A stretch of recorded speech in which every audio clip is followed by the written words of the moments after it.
James Franklin gets fired. Kind of could see it coming, considering there's videos of fans chanting "Fire Franklin" at him as he's walking down the tunnel, just full force, just hatred behind the words. Honestly, just disgust at what has happened over these past couple weeks, losing to UCLA and then turning around and losing to Northwestern at home. Both games you were 20-point favorites in. Just absolutely terrible to see, and now he's gone. They scrounge up the money. What are y'all's thoughts on this fire? Do y'all think it's the right move to fire him? Do y'all have an early lead for a candidate you see them trying to go after? What y'all got? Yeah, I go back and forth. I think that there's like two ways most people see this playing out. Is it's either a Florida situation where they fire Dan Mullen, who'd gotten them to 10-win seasons, and never really it didn't take them to that elite level. They fire him, and they haven't gotten back to that 10-win level yet. And they've been through. Also, do you hear the whistling or the squealing? I feel like anyway. Sorry, maybe it's my S's coming out weird. They never got back to that 10-win level, and then you've got the Georgia situation where they fire Mark Richt, who had also had them at that 9, 10, 11 win level, but not gotten over the hump, wasn't able to beat Alabama, lost the SEC championship on the fourth or the third down where the guy doesn't get the first down. And then they bring in Kirby Smart, and they won 2 national championships in a row. They are constantly, in SEC championship contention, playoff contention. They're potentially the best program in the country right now. And so those are the two ways it plays out. Is you either downgrade, you think the grass is green on the other side, and then you bring someone else in and you find out how nice you had it, or you bring in someone else and they actually are able to get over that hump. I don't see it working out. I don't like it personally. I just kind of feel like the ceiling for them was, actually, I didn't like it 2 weeks ago because I feel like when you've got a guy who's consistently going to go 10-2, maybe 11-1, he's going to win every game he should, and then lose to the best team in the conference or the second best team in the conference. That's a good place to be. The loss to Northwestern and UCLA kind of changed that, to where I'm not sure what to do with it, because I almost wish that I could see it the end of next season. All right, did you go 10-2 next year? Did you bounce back? Did you recover? He had a good recruiting class coming in. Those guys are all decommitting. What does it look like in 18 months at the Christmas of 2027, Christmas of 2026? What does Penn State look like? Unfortunately, we don't have the benefit of that. It would be nice if we did. So they fire him. I think it's really going to come down to whether I like it or not. Who do they have coming in? I responded to producer Jesse on Twitter. I was like, he gave a list of guys he thought they were going to bring in, and I didn't really love any of the names. I feel like if Penn State spent $50 million to fire Franklin, they are going to go out and try and get a home run hire, kind of like State did with Brian O'Connor. You're going to try and go get an established winner, a guy who's won a lot of games, who's won the big games, right? O'Connor had a national championship. There aren't a lot of coaches in college football who have national championships, so I don't know if that's not really doable. And you're not an S-tier job like Mississippi State was an S-tier job for college baseball. Yeah. So, but you're at the top of the A tier. Yeah, but I mean, yeah, a national championship winning coach is an S-tier coach. Yeah, unless you want Jimbo Fisher, he's on the job market and yeah. he has won a natty, so that is an option. So, I'll say right now that I don't like it but I would like to be able to change my vote if they get a home run hire, because I think if they get a home run hire, then I love it. I just don't know who they're going to bring in that I'm going to feel better about coaching that team next year than I did about James Franklin. I'm fine with it personally. I think it's just time to move on. Just the way it's gone down the past couple weeks, and even the past couple years, the tension's been rising, and then it just boils over in this kind of 3-week culmination of, oh, he yet again didn't win the big game, and then holy crap, he can't even win the small games that he really should win.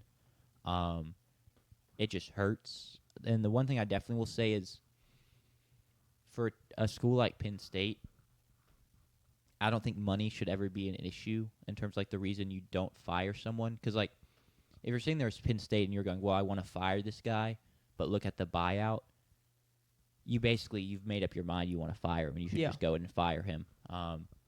I don't know how all the monetary workings work. Maybe they just completely hamstrung their program, but I'm going to choose to believe that They have alumni, they have donors, the money's out there, and they're going to be able to bounce back. So especially from that standpoint, I don't mind the firing. And what I'll say about that is to all the people who are like, wow, like I thought they were going to do it. I just didn't think it was going to happen yet. I feel like the thing that has been bottlenecking this for the last 24 hours has been like he's going to get fired, but like, the money. The money's a problem. There's like, they got to talk to the board of directors and they got to clear it. And my thought was like you said, like if you're going to fire him, if they're going to have the money in 2 months, they're going to have the money like tomorrow. We don't have to give it to him tomorrow either, I don't think so. But like, I just feel like if they were they were always going to be able to raise the money. So if they were going to fire him, it was going to be soon. Like they weren't just going to sit around, in my opinion. Sure. But yeah, JP, your thoughts on the second best job opening in college football?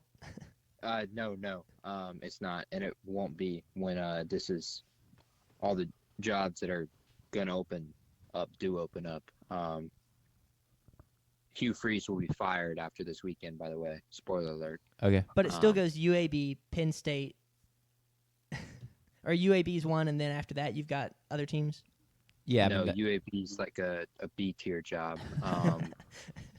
Hey, I think they'll take that. It had to be done. Penn State, the goal coming into the year was to hoist the college football playoff national championship. And obviously that went awry, but I don't think at that school you can be content with what they want. 9-win seasons, 10-win seasons, even the last 3 years that have been great. They've been great than you compare to the rest of James Franklin's tenure at Penn State even. They have been excellent. 3 straight 10-win winning seasons. That's going to get you in the playoff. That's great. But James Franklin has proven at Penn State that he is incapable of winning a single big game. And what do you need to do to win the playoff now? You have to win 4 of them. You have to win 3 of them. Like, if you have to go on a run, the only reason they're in the semifinal is because they play SMU, who has just joined the ACC, and Boise State. Like, that's the only reason they're in the semifinal against Notre Dame. Now, they're a play away, essentially, from being in the national championship and getting a rematch versus Ohio State. So this is kind of it's a massive turn. I think 15 days ago, they're up 7 points in overtime against Oregon. That has completely changed. It sucks to see, but it's what had to be done because James Franklin is not going to win a national championship there because he doesn't win big games. Yeah. I agree with the fact that the money should matter. If you're going to fire him eventually, just fire him now. Go ahead and get it over with. In fact, I think that's probably the best thing you can do because looking at what we're potentially looking at, what we're being told is going to happen, being one of the first spots open might help them a ton. And getting that home run higher instead of being one of the last spots potentially open because you think the Florida job, the Auburn job, and that's apparently there's going to be a lot more on top of that that'll open up as well. You're better off getting the home run higher that Sanders wants, and it sounds like and it feels like they want firing him early. So I'm fine with them doing that. I don't think the last 2 losses necessarily should be on James Franklin. I think the Oregon one should be. But the last 2 games, the team gave up on him. Yeah. The players gave up. You could feel that. If you go and watch either of the 2 games, they let UCLA just do whatever they wanted, and they lost to Northwestern. That's not a statement on the caliber of players and caliber of team at Penn State. It's just they gave up. They don't care anymore.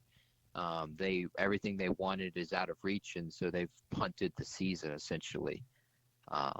So I don't put those 2 losses on him. The 2 losses only speed up the process in terms of getting rid of Franklin. But I think it's the right move because it's what they want. Is it what I would want? No, I'd be content with making the playoff every single year. I won't lie, and just hope that we got lucky one year. I'd be content with the amount of money we had going into NIL and the kind of roster where you're building and the recruiting rankings that Penn State has, which has been essentially top 15 every single year with James Franklin. I obviously you're heartbroken every single year in the big losses, but only one out of 134 teams get to see their team go and do it all. And in fact, in some cases, if you are that one team, it doesn't even matter because you lost to Michigan. So facts. I wouldn't do it if I was a Penn State fan, but it's what they want, and they've gotten what they want, and I think they did it the right way. Yeah. I think Andrew made the point, and I don't know if you got the chat put up remotely, JP, but he said if your team quits, it's on the coaches too. I would probably agree with that, but I don't know, maybe you meant a little bit differently. Would you agree or disagree? I don't necessarily agree. The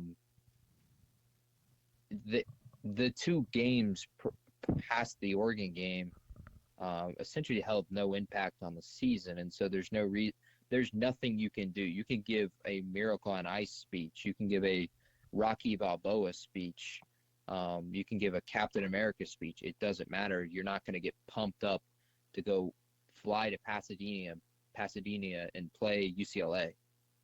That speech was needed for the Oregon game. That kind of motivation was needed for the Oregon game. That kind of preparation, that kind of handling how that game was going, that's on the coaches personally.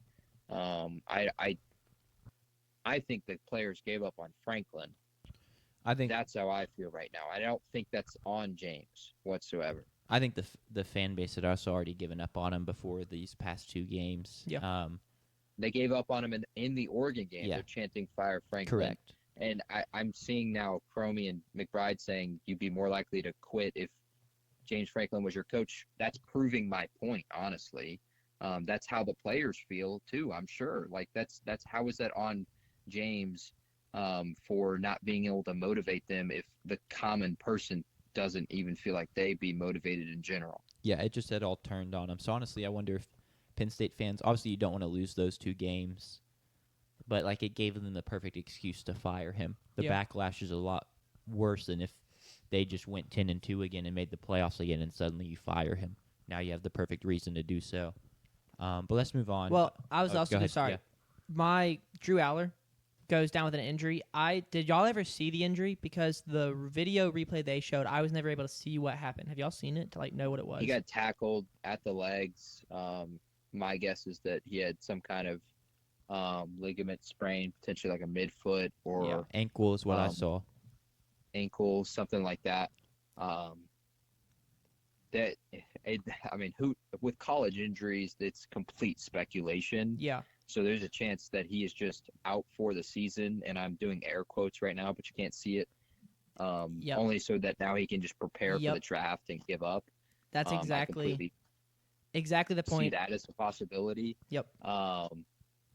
And then he also could have just broken his foot too and doesn't feel like wanting to go through the rehab to come back, and he just wants to do what's potentially best to get him ready for the draft as well. So that's kind of the spot there. Sure. I'm seeing Cromie saying coaches make a larger impact in those smaller games. I agree. If this was high school basketball, this is the top tier of college football where these players are getting paid millions of dollars. These are not the same kind of players that we're talking about.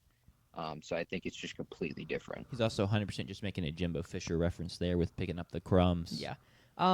Andrew says he thinks the ankle was snapped 100%.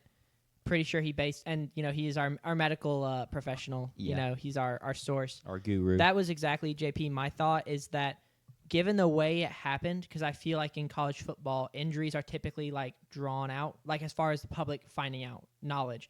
I mean, you talk about Le'Veon Moss and his ACL tear. You didn't know it was an ACL tear until 8 months after it happened? It was literally after our first game of this season, and he was like, yeah, I tore my ACL. And I was like, oh, cool. I thought you just, broke your leg. But yeah, just the way coaches play injuries close to the chest, guys are questionable. I just feel like that kind of knowledge isn't typically pushed out the night it happened, which I thought was a little odd, which is exactly what makes me wonder if it was a thing where they before even finding out what the injury was. It was just like, he's just going to be done. The season is over. I mean, we've got 3 losses, no strength of resume, not even beating Ohio State is going to get us back into the playoffs probably because the rest of and we're not going to beat Ohio State. And so I don't think that. I don't feel like that's the way it was. I think he is actually hurt. Yeah. And then he just doesn't feel like doing a bunch of the rehab and pushing it and trying to come back. Yeah. I feel like that is what is more likely than him faking an injury here. Yeah. I'm not even saying it's faking an injury, but it was like an injury was kind of the out to where it was like maybe a sprain or, I mean, I don't want to like falsely label injuries. Given the time in the game too, like it's 3 minutes were left. They were down 1. They're driving to retake the lead. They bring in their backup quarterback for 4th and 1 or whatever it was. Like, yeah, if he wasn't hurt, he's gonna continue playing. Like, there's no reason for him to walk out. So I think he was hurt. Yeah, that's fair.